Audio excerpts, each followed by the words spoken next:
This was the year 2017, when I was rushing a frat in college. Towards the end of our pledge process, our entire pledge class took a trip to an abandoned hospital a few towns over. It was a sort of tradition that each pledge class would do. I carpooled with a few of my pledge brothers. There's honestly just too many names to list, so I'll just name my pledge brother that I spent most of the night with, Joshua. Joshua and I and a couple others carpooled to the hospital, which sat next to a big park, so all of us parked in one of the parking lots in the park. We waited till everyone was there, then started walking down a pathway in the direction of the hospital, until the pathway cut right, and at this point we had to walk through the small patch of woods separating the park from the hospital. I honestly wore the wrong shoes for this. I was complaining about wearing my white Air Force Ones. After making our way through the woods, we got to the property of the hospital, surrounded by trees and a parking lot on all sides. Seeing such a tall building, once full of people and lights, standing completely dark in the night, was really creepy. It was my first time ever exploring this building. A couple of the guys in the group knew the secret ways in, one of which being simply climbing through one of the lower windows that was smashed through. I followed close to the back of the group. One by one, we stepped down through this window, leading to a level beneath the ground. The floor on this level was wet, making me really regret my shoe choice now. Joshua and I stayed in the back, following behind the rest. There were like 10 of us, so being in such a large group took away most of the scariness of being in a place like this. We went up the stairs. Everyone's steps echoed through the building. We traversed the creepy hallways that had been abandoned for decades, the walls surprisingly not littered with graffiti. James, one of the guys who was very experienced with this place, said not a lot of people break in because no one thinks to cut through the park to avoid the security in front of the parking lot. Eventually the group started to split up a little bit. A small group of guys went this way, a small group of guys went that way. We were on, I think, the second floor, when Joshua and I decided to go down this separate hallway/corridor. Some of the rooms in this place seemed like they hadn't even been gone through since the place closed down. Others looked like they'd been rummaged through, and had small amounts of graffiti in them. Joshua and I were in a hospital room with the bed and medical equipment still in there, when we heard someone walk past the doorway to the room. We both turned and caught just a glimpse of a black shadow walking past the door out of view. We both looked at each other, then said, "Yo, who is that?" I walked into the hall, and at the end of it I saw someone, standing there. I couldn't tell if they were facing me or facing the wall. All I saw was their body. I said, "Who is that?" Then whoever it was walked into the room next to them. Joshua came into the corridor now, and was confused at what I saw. I told him someone was here, and we should just go back to the group. We left down the opposite direction, back towards our group. We eventually started to hear the echoing voices of our pledge brothers. As we were getting closer, all of a sudden, there was an almost deafeningly loud, blood-curdling scream of a woman coming from the direction we just came from. If I had to describe the screams, it sounded like a woman being brutally stabbed to death. I noticed the sounds of our pledge brothers went silent now, or maybe the screams just overpowered the sounds of their voices. We ran back towards our friends and screamed, "Go!" All of us ran back downstairs to the lower level where we entered from. Somehow I found myself in the back of the group again. One by one, we all crawled out from that window. The screaming stopped, but now we heard footsteps stomping down the stairs. They weren't the footsteps of anyone in our group. I was screaming, "Go, hurry up." Finally, after Joshua crawled out, I crawled out, the whole time fearing someone would grab my feet. We booked it back towards the cars through the woods. After we got to the cars and caught our breath, I told everyone I saw a person in the corridor where Joshua and I were. That's where the screams were coming from. We all left shortly after that, definitely freaked out. I'm not really interested in urban exploration anymore.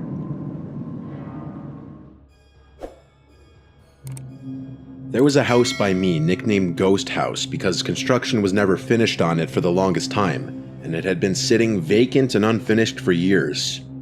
It was on an already kind of sketchy block with a lot of houses that appeared to be either vacant or the owners of the houses just don't care about their properties because there's a lot of overgrown grass and weeds. My friends Jenny, Luca, Kylie, and I were bored just driving around town late one night. We got some fast food. Then Luca floated the idea of checking out the ghost house. Like, actually checking it out, going inside. The girls were on board, and so of course, so was I too then. We parked a few houses down. This street only had one street light.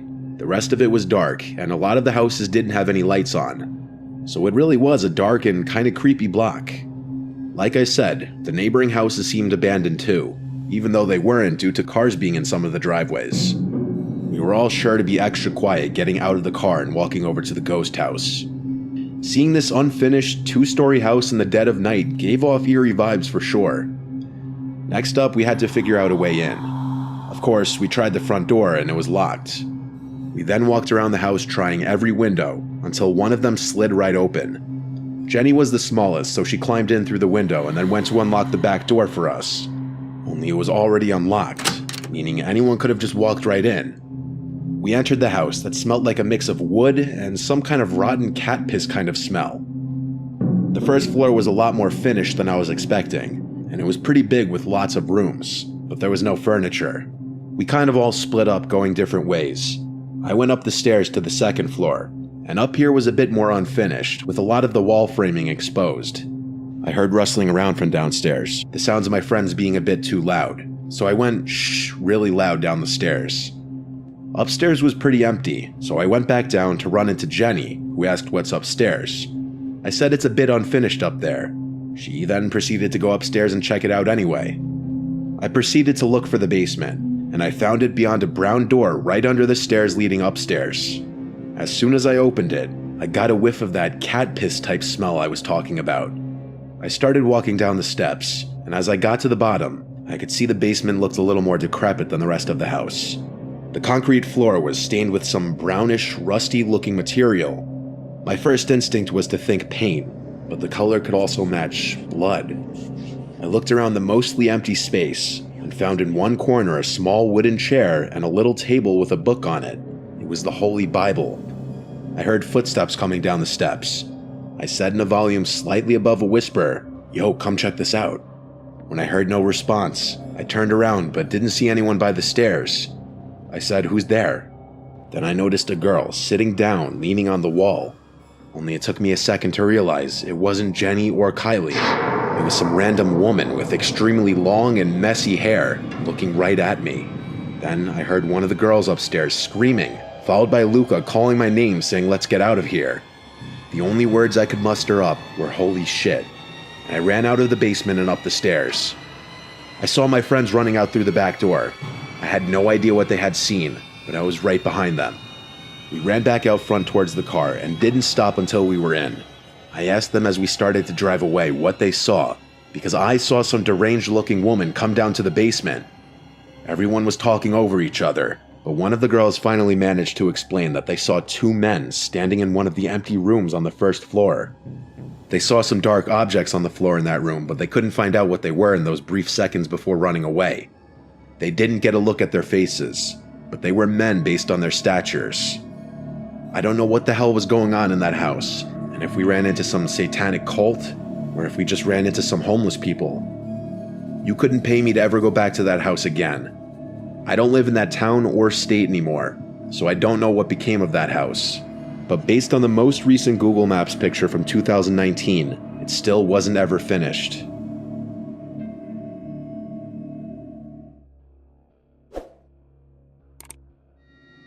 My friends and I live in a very nice area. Try and picture the quintessential suburban neighborhood. It's relatively quiet, and people are used to the secluded, isolated feel it provides.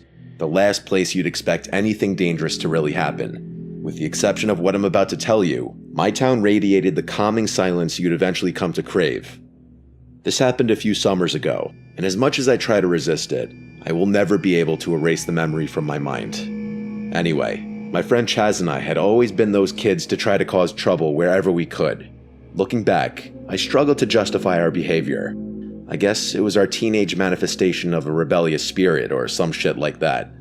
We lived on the same street and hung out after school every single day. Because our neighborhood consisted of nothing but very large houses and towering trees, we didn't usually have much to do on weekdays, unless we wanted to journey a few towns over. So we ended up making our own fun most of the time. In our neighborhood, there was a well-known mansion at the top of a hill that had been abandoned for as long as people could remember. It wasn't really special. Every kid who lived in my town had been inside. The rooms were essentially stripped of anything of value, and finding a wall that wasn't coated with multiple layers of spray paint was almost impossible. It was especially creepy because it stood at the edge of a massive cemetery. For Chaz and I, This cemetery mansion was a kind of default, a plan B if we will. If we had nothing else to do, we'd throw some graffiti up inside or just smoke and chill on the roof. This was one of those nights. It was like 3 a.m. on a Wednesday, and Chaz and I had just been flaked on by a couple girls that we made plans with. The two of us were kind of upset, so we figured chucking rocks at the cemetery mansion would be a decent way to release some energy. Had we been sober, we might have been more cautious about doing something so stupid. But it was late, it was summer, and we didn't care. I convinced Chaz not to drive. We were more than a little drunk. And after about a 20-minute walk, we crested the hill and were met with a familiar yet eerie sight. Vines twisting and hanging down the muddied bricks, most of the windows shattered, menacing points at the tip of the roof. Definitely a sinister feel, especially at such an ungodly hour of the night. Without warning, Chaz picked up a stone and chucked it towards the house. It sailed gracefully before smashing through one of the fourth-floor windows. It was difficult to confirm in the low light of the moon and surrounding streetlights, but the deafening sound of the shattering glass confirmed it. Gleefully, I picked up a rock and did the same, puncturing one of the second-floor windows. Before the mansion's fourth floor, there was a single small window, probably an attic, that stood lonely as the highest room in the house. Chaz challenged me to hit it. I missed a good 10 throws before giving up with an aggravated sigh. Chaz grinned, picked up a rock, and said, "Watch this." He took a long look at the tiny target and launched it. I watched in awe as the rock flew through the air, shattering the attic window with a satisfying crash. I was shocked. The two of us stood there for a second, admiring what just happened. Chaz was about to pick up another rock when I, still looking at the shattered window, saw a dark object fly out of the emptiness and sail down towards us. I literally jumped, confused as to what I just saw. Chaz and I looked down at the rock that had just landed on the gravel in front of us, the exact same rock Chaz had just thrown. It was easily recognizable, as it had a sort of Z imprint on one of the faces. The two of us stood there in silence, obviously a little shaken up. It was really late for other kids to be doing the same thing we were, but that was the only explanation we could come up with. We agreed that it must have been a group of teenagers trying to mess with us, an idea that actually excited us. The devious grins on our faces told the story. We were going to try and get the jump on them before they could scare us. The two of us quietly made our way to the front door, ducking under a thick vine that hung from the towering pillars above. The door was slightly ajar, but it always was. It had long since been misaligned from its hinges and didn't close properly. As quietly as we could, we stepped inside, our eyes adjusting to the minimal light and our noses to the smell of mildew and rotting wood. We slowly made our way up the creaky stairs, unable to silence the sound of shifting wood beneath our feet. We had made it to the fourth floor, and were positioned at the base of the final staircase. Interestingly, we had never been up there. The entrance to the roof was on the opposite side of the house, and this room must have eluded us. Chaz took the lead, and I followed directly behind. The staircase led to a small wooden door, which we presumed was the attic door. Chaz put a hand on the doorknob, and even looked back at me. I nodded, and in one fluid motion, he flung the door open. Before I could even see anything, I was struck by the smell that made me take a few reactionary steps backward. It was disgusting. It smelled like death and rot. Something was clearly decaying in that room. Chaz covered his nose and entered. I was a little more hesitant to do so, but I decided that I'd rather be by his side than alone on a pitch-black staircase. The sight was even worse than the smell. We found ourselves staring at a tiny room, the floor of which a white pentagram was painted. There were a few unlit candles and a closet door that we didn't open. The smell seemed to be emanating from that closet, and I was worried Chaz would want to investigate more. To our surprise, the room was void of people. I had enough, though. This was really starting to freak me out, and I couldn't fight the urge to leave any longer. I turned towards the door, and that's when I saw it. I looked down the staircase and saw two cloaked figures looking back up at me. I cursed and ran towards Chaz. Just then, we heard stomping up the stairs from behind us. We were screwed. As the stomping got closer to the door, I was prepared to fend off whoever it was, bracing myself for a fight. Just then, Chaz yelled at me, "Dude, come on." I whipped around to see Chaz halfway out of the shattered window, presumably stepping on the roof. I hurriedly did the same, and the second I made it onto the roof, I heard the door forcefully open. We ran across the roof to the entrance we knew about, not wanting to wait to see if we were being followed. Had the situation not been so dire, I don't know if I would have been able to go through with our plan. The darkness made it nearly impossible to see. One wrong step and we would have been sent tumbling to our deaths. I followed close behind Chaz, and we made it to the roof entrance. It was a little hatch that led to a ladder. Chaz failed to open the hatch up. It was locked from the inside. And just then, we heard a booming voice ring out from somewhere in the distance. "They went that way," yelled the freakishly deep voice. To this day, it was the scariest thing I've ever heard anyone say. Without thinking, I stomped on the hatch as hard as I could with my right foot, and it gave way and it crashed loud enough to reveal our position to anyone in the house, let alone someone chasing us on the roof. The force of the impact caused me to fall into the hole, and had it not been for my hands reflexively grabbing the ladder, I wouldn't have been seriously hurt. Chaz screamed at me to go, so I climbed down as fast as I could, trying to ignore the pain in my leg. The two of us sprinted down the other staircase and burst out the back door, jumping the fence and running into the cemetery. Chaz seemed to be fine. He was literally laughing. I, on the other hand, was so scared I could barely think. I never thought squatting behind a gravestone in a cemetery could be so comforting. Chaz and I maintained a watchful eye on the mansion, half expecting someone to be following us. We waited, and just when we thought the coast was clear, we saw a group of 4 or 5 cloaked figures circling the property, frantically searching under bushes and trees. The two of us crept closer into the cemetery until we were sure there was no chance we could be spotted in the darkness. We hopped the backside fence and haven't been back to that house since. I can only assume that we stumbled upon some kind of cult meeting or ritual.